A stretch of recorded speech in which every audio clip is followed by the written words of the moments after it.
কলগাছি গ্রন্থমেলায় বা কেদাইলো যার জন্য এত মানুষ তো আপনারা যদি জানবারছেন পুরো ব্লগটা দেখুন। তো হ্যালো গাইস, আজকে আমি আই পড়লাম কলগাছি গ্রন্থমেলায়। আর আজকে কিন্তু কলগাছি গ্রন্থমেলার লাস্ট দিন, তো সেই হিসাবে দেখুন মানুষ কিরকম হয়েছে। তারপরে আমি আই পড়লাম দোলনার বুগলা। এটা কিন্তু দোলনা করলে ভুল হবো, এটা কিন্তু কান্দা হাত করার নিয়ে মিশিং, কারণ চাষা যেসব চাষি গো মারে হেসুমটা কিন্তু এটার মধ্যে উঠাইলে চাষিরা হাত হয়ে যাইব গা। এই বস্তুটা যে দেখতেছেন, এই বস্তুটার কিন্তু আমি নাম জানি না। তো আপনারা কেরা কেরা এই বস্তুটার নাম জানেন কমেন্ট করে জানাবেন, আর কেরা কেরা উঠছেন এই বস্তুটার মধ্যে। গাইস আজকে দেখো মেলার গলি দিয়ে কিরকম ভিড়। আর ফার্স্ট দিন যে আমি মেলায় যাই না একটা ব্লগ বানাইছিলাম, সেই ব্লগে কিন্তু তুঙ্গ মানুষই দেখে নেই। তো আজকে দেখো কিরকম মানুষ। গাইস তোমরা দেখো এখন আমরা ভিড়ের মধ্যে পড়ে কি কইতেছি, তো তোমরা শুনো। চলে রেল গাড়ি, দোলে মোটর গাড়ি, সাইকেল আহে, ঘুম ঘুম হবদারে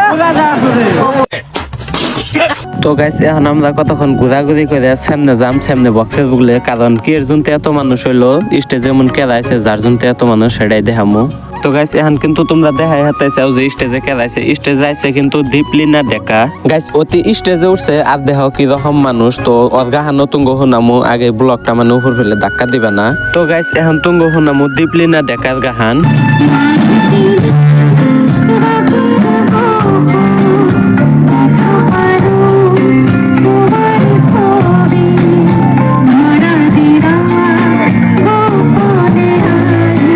তো গাইস ওর গাহানটা কি বানাচ্ছে কমেন্ট করে জানাবে, আর ভালো লাগলে লাইক করবা, আর এরকম ব্লগ দেখার জন্য পেজটা ফলো করবা।